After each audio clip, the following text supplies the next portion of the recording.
Happy Friday ભાઈ બધાને. સવારે વહેલી જોબ હોય અને ઘરે આવીને નેપ મળી જાય એટલે ભાઈની લાઈફ સેટ થઈ જાય. હવે રાતે ઊંઘ નહીં આવે. ઉઠીને થઈ ગયા આપણે ફ્રેશ અને ચેક કરી લીધું આપણું હાઇજીન. આ નખ કેમ 15 દિવસે વધી જતા હશે? એટલામાં વાગી ગયા 4 અને 4 વાગે ચા ના પીએ તો ચક્કર આવે. પણ નમકીન તો હતું નહીં એટલે ગેસ બંધ કરી આપણે નીકળ્યા નમકીન લેવા. ગાઈઝ, લાસ્ટ વિડીયો મેં જે શેર કર્યો ને એના ઉપર 51 કરતાં વધારે શેર, 6500 કરતાં પણ વધારે વ્યૂઝ અને ઘણી બધી લાઇક્સ આવી છે. મેં કોઈ દિવસ નહોતું વિચાર્યું કે લોકો આટલો પ્રેમ આપશે. એટલે જે ભાઈઓ અને બહેનોએ આટલો સપોર્ટ કર્યો એ લોકોને દિલથી થેન્ક યુ. ચલતી ફિરતી કોકેન હે કોકેન. પછી પૂછ્યા ચેટ જીપીટીને એક બે ક્વેશ્ચન. શું કે ભાઈ યુએસનું સ્ટોક માર્કેટ ગવર્મેન્ટ શટડાઉન થયા પછી ધંધીનો કરો નકર તમારો બાપ લોન લીધેલા કારખાના વેચાઈ જાય છે ભાઈ.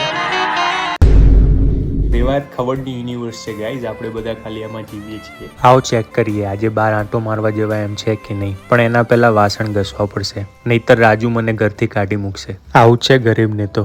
આવજો ગાઈઝ.